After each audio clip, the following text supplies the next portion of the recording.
मुरगुड येथील जांभूळखोरा येथे शेतकऱ्याची विहीर खचली। सतत सुरू असलेल्या मुसळधार पावसामुळे मुरगुड परिसरातील जांभूळखोरा येथे शेतकऱ्याचे मोठे नुकसान झाले आहे।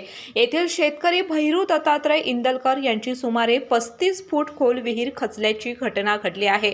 मिळालेल्या माहितीनुसार गेल्या काही दिवसांपासून परिसरात जोरदार पाऊस सुरू असून जांभूळखोरा हा डोंगराळ भाग असल्याने येथे अतिवृष्टी होत आहे। सततच्या पावसामुळे जमिनीची धूप होऊन विहिरीच्या बाजूचा भाग कोसळला आणि संपूर्ण विहीर खचली।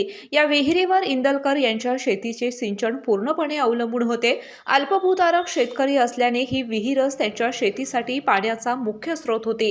विहीर खचल्याने भविष्यातील सिंचनाचा गंभीर प्रश्न निर्माण झाला असून त्यांचे मोठे आर्थिक नुकसान झाले आहे। या नुकसानीचा पंचनामा करून शासनाकडून तातडीने आर्थिक मदत देण्यात यावी अशी मागणी परिसरातील ग्रामस्थांकडून करण्यात येत आहे। सततच्या पावसामुळे पाऊस जादा पडल्यामुळे माझी विहीर खचून पावसाच्या पाण्यामुळे मुजलेली आहे पूर्णपणे आणि ती शासनाने पंचनामा करून तिचं तात्काळ मला नुकसान भरपाई मिळावी ही विनंती आहे। केके न्यूज साठी कागल प्रतिनिधी ओंकार पोद्दार। प्रत्येक पनीर सारखं नसतं। शुद्धतेची खात्री करूनच योग्य पनीर निवडा। पनीर घेताना गोकुळच मागा। शुद्धतेचा विश्वास, चवीचा आनंद। आजच घरी आणा गोकुळ मलई पनीर।